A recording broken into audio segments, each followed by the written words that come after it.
Hai semuanya, ketemu lagi di Favivu, ini opiniku.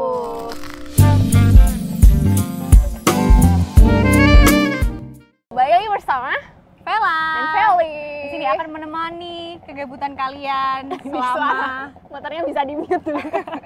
tidak apa, ini artinya kita ini menyatu dengan alam. Kalian bisa lihat di belakang loh, alam itu tuh banyak definisinya Mas, tidak harus yang ijo-ijo, tapi sesuatu yang ada di dunia ini tuh termasuk alam gitu. Termasuk juga ada bak sampah di belakang. di belakang. Ada. Gak usah dijelasin Oh, gitu iya, dong. oke, oke. Kan malu gitu. Oh ya, BTW kamu kenapa sangat rapi sekali Mbak Feli hari Biduan ini? saya. Oh, biduan. Mau manggung mana Bu abis ini? Sebenarnya di sini tuh panggung saya ya. Oh iya Jadi, iya. aduh, gimana biduannya nggak laku jadi bikin panggung sendiri. Gitu loh. Tapi Mbak Vela juga kayaknya outfitnya juga udah pas banget gitu loh. Iya, pas ini saya mau kondangan ya. Kondangan?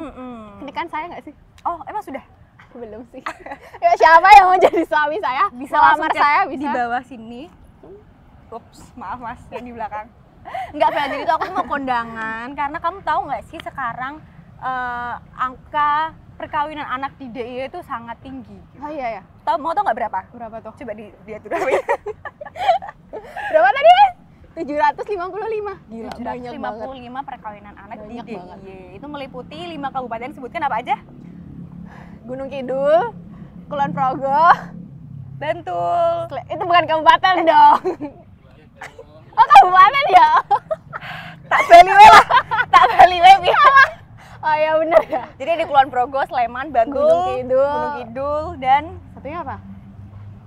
di kota. Kota Jogja. Oh iya iya iya. Ya begitu Mbak Feli. Kita harus nge-breakdown dulu nggak per kotanya berapa? Nggak usah. Bisa nanti ditulis sama editornya di sini, bisa dilihat. Ya, Oh, gitu. kalian bisa cek di chat tahu. Kalau mau aja, kalau nggak mau ya nggak apa-apa sih, kita nggak maksa. Ya. Tapi menurut kamu fenomena perkawinan anak ini lumrah terjadi nggak sih Vel? Maksudnya kayak di lingkungan sekitar rumahmu atau teman kosanmu atau mungkin temanmu sendiri ada yang Atau mungkin aku sendiri. Itu gimana tanggapan Anda Kalau sebagai menurutku sih, pemerhati anak wes? ayo Komnas angkat saya aja pegawainya. Kalau menurutku sih mau ngomongin lumrah nggak lumrah sih, aku asing sih sama itu, Vel. Karena gimana ya, ini kan anak tuh perempuan umur 19 tahun ya? Macam-macam sih kasusnya. Yang penting di bawah berapa? Di bawah 18.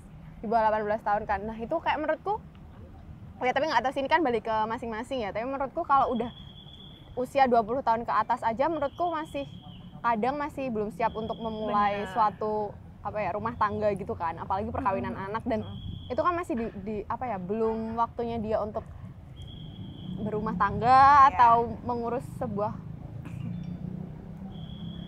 keluarga gitu kan. Terus tiba-tiba menikah. Tapi kan biasanya tuh kayak ada budaya gitu kan. Kayak di mana tuh? Oh, Yuni, tahu film Yuni kan? Saya tahu tapi saya belum nonton. Itu gimana bisa di... Itu kan kayak di budaya Sunda tuh, kalau ada yang ngelamar walaupun anaknya masih SMA, ya udah harus diterima gitu. Karena kalau menolak lamaran lebih dari 2 kali itu kayak katanya pamali gitu loh. Jadi kalau ada yang ngelamar, ya udah diterima dan menikah. Karena kalau nggak tuh kayak takut jadi kayak perawan tua gitu loh.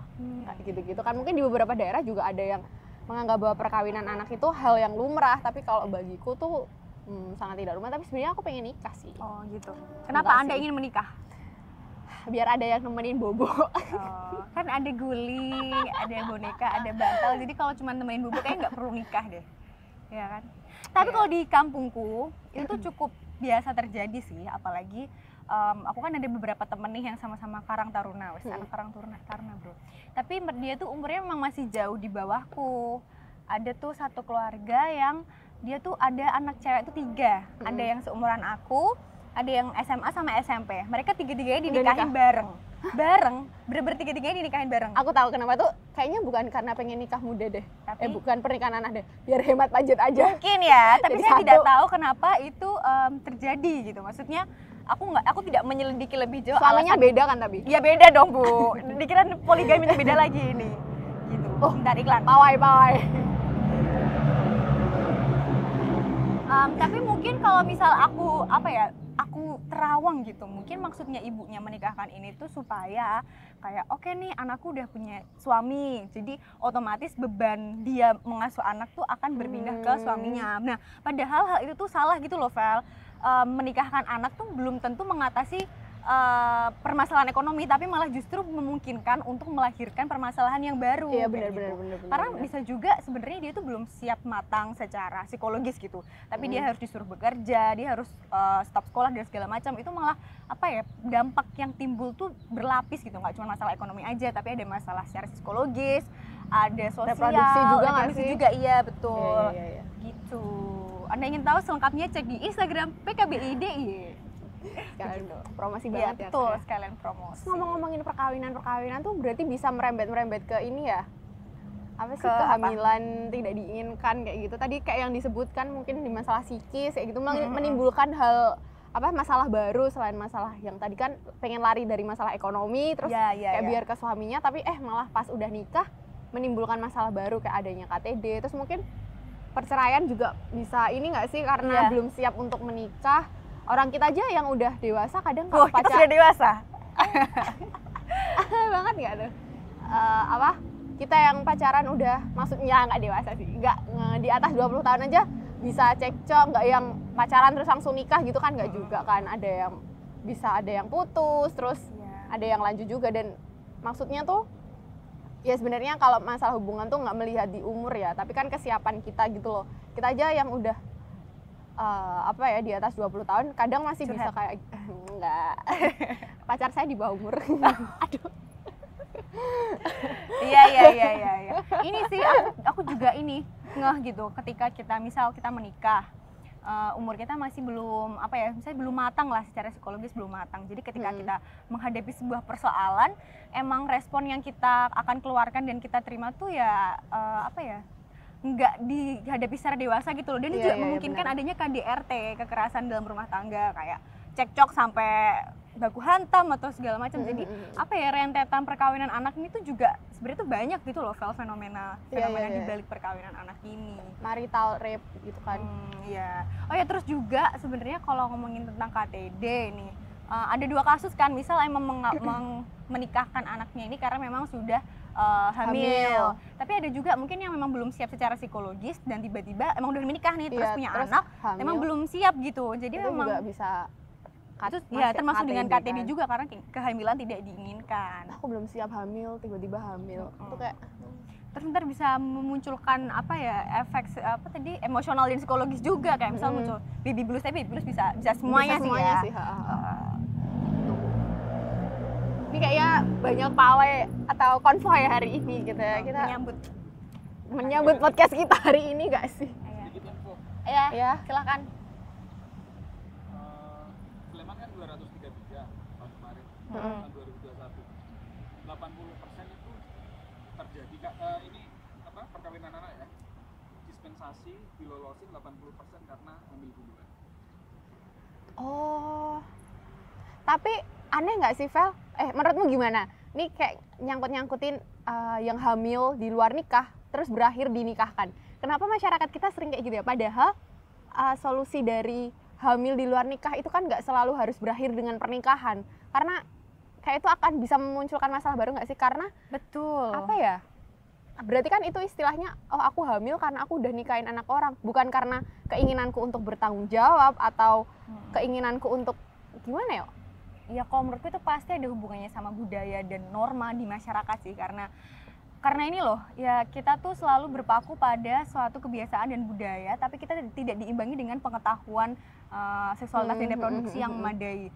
Jadi yang kita pikirkan saat ini gimana sih caranya supaya kayak istilahnya menutup aib kita masyarakat menyebutnya aib gitu ya. Padahal di balik yang kata-kata aib itu tuh malah akan menimbulkan banyak masalah gitu loh. Tapi menurutku karena sekarang masyarakat dan society pengen praktis dan dan gampangnya aja, udah ayo kita nikahkan supaya ini tidak menimbulkan huru-hara gitu. Padahal kita lupa ada faktor-faktor dan ada sisi-sisi lainnya yang emang harus kita lihat lebih dalam gitu loh untuk mengambil suatu keputusan. Iya, gitu. Apalagi kayak contohnya di sini kita juga dituntut dalam agama dan segala macam ya. Kalau kamu tahu sendirilah seperti apa, tidak boleh berzina dan lain-lain, dan itu akan menjadi tidak berzina ketika kamu menikah.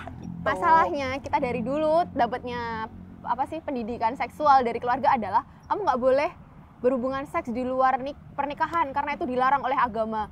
Sedangkan kita nggak dikasih tahu tuh, kita nggak boleh berhubungan seks karena bisa menyebabkan tanpa kondom nih bisa menyebabkan kehamilan atau penyakit menular seksual. Kita nggak dikasih tahu sama kita sekali. juga belum dikasih masalahnya. nggak dikasih pengetahuan kayak kan kamu memang masih belum umurmu itu juga bukan karena atas dasar apa ya norma bukan atas dasar administratif 18 tahun ke atas, tapi tuh ketika kamu belum 18 tahun tuh secara psikologis tuh kamu juga belum matang secara ini kita tuh juga kurang Iya, gitu iya, loh iya, akan hal iya, itu. iya. Jadi apa ya? Jadi ya seperti inilah yang terjadi realitanya, bahwa banyak sekali perkawinan anak atas dasar untuk atas dalih untuk menyelesaikan suatu permasalahan yang seperti contoh tadi, kehamilan tidak diinginkan.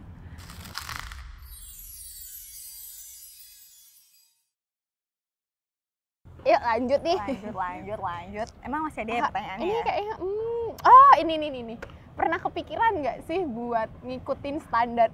Ya ini di luar perkawinan nih, tapi kan kita sering banget tuh dengar standar-standar yang ditetapkan di masyarakat. Bukan standar sih, tapi lebih ke kayak moral ya, norma-norma kayak ya yang ada di masyarakat.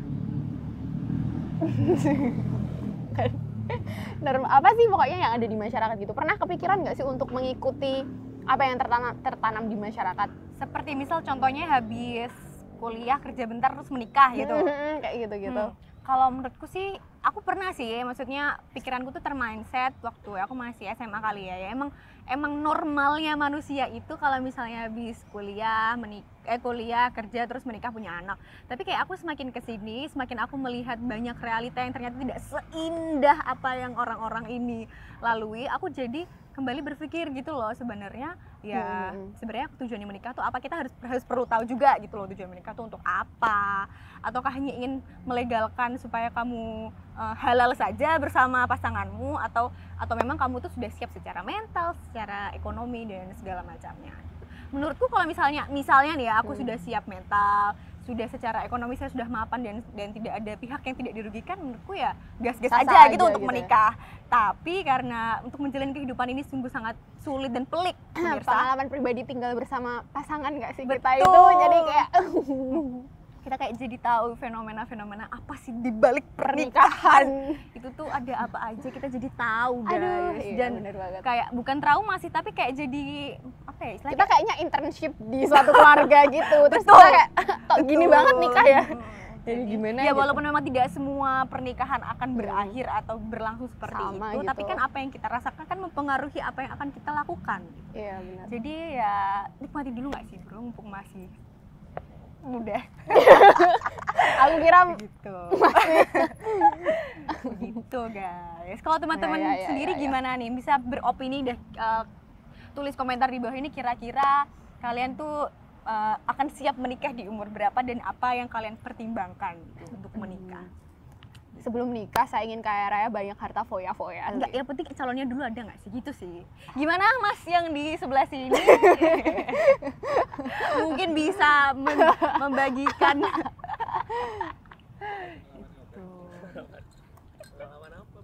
pengalaman ini, menjalin relationship gitu.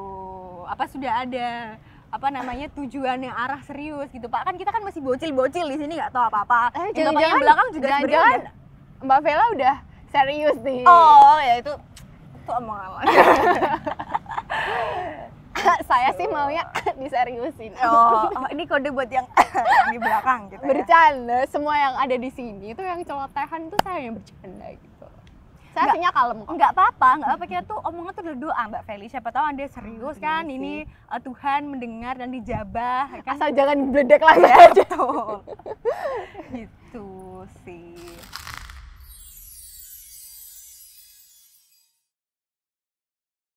Tapi ya guys, walaupun kita sekarang pakai baju buat kondangan, kayak bukan berarti kalau kita tuh mendukung perkawinan anak nggak sih? Betul, dan perkawinan anak bukan sesuatu yang layak gitu ya untuk Dirayakan. dirayakan. Gitu. Karena menyambung lagi ke apa ya tadi, ke Kondisi faktor kesehatan iya, dan kesehatan. fisik gitu ya. Sebenarnya ketika kita apa ya menjumpai fenomena perkawinan anak, sebenarnya tuh tubuh kita atau tubuh anak-anak itu tuh sebenarnya belum cukup resisten untuk akhirnya kan ya kamu tahu setiap ada perkawinan anak kan pasti ada hubungan antara suami dan istri gitu ya.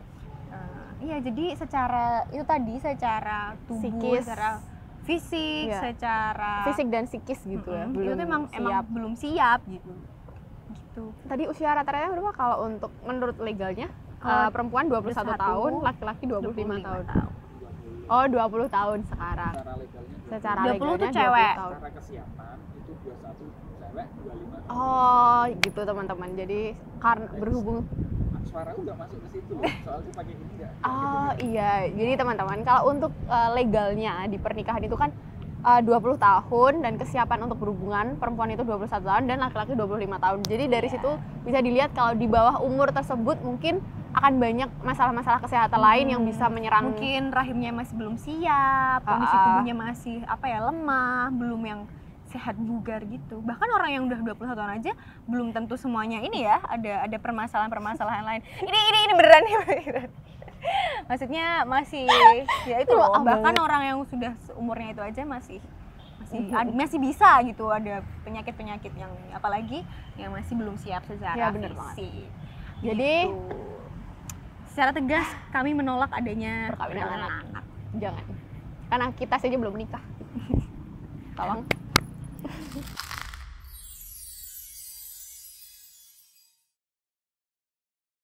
Apalagi ya, ini kita mau ngomongin apa ya ini? Kayak di udah sini ya? cukup sih seputar perkawinan anak. Kayak tadi ngomongin cuma satu masalah aja langsung apa menyarat yang lain. Jadi tuh sebenarnya emang perkawinan anak sangat pelik. Betul. Atau mungkin ada teman-teman Fafifu yang pengen bercerita tentang pengalamannya atau tentang temennya atau saudaranya, bisa aja langsung komen di bawah ini, siapa tahu itu bisa jadi bahasan Fafifu kita selanjutnya gitu ya Mbak. Atau mungkin ada yang mau sharing bahwa dia memang melewati perkawinan, mengalami menjalani perkawinan anak gitu. Tapi sampai sekarang ya hidupnya fine-fine aja berkat itu, dan dia merasa that's not a big deal gitu, juga bisa cerita sama kita. Jadi gitu. ada perspektif baru gitu ya. Nggak cuma asal kita aja yang membacot gitu ya, tapi ada cerita-cerita baru gitu. Yang pastinya kita akan tunggu teman-teman. Jadi jangan lupa di komen, like, dan subscribe. Share ke teman-teman kalian. Dan jangan lupa Udah dong. udah. Pokoknya tonton yang banyak podcast Fafifu. Karena tanpa tontonan kalian tuh kita tidak bisa. Kita nggak dapat duit. Gitu guys. Oke, kalau gitu cukup sekian Fafifu kali ini. Sampai jumpa di Fafifu selanjutnya. Dadah.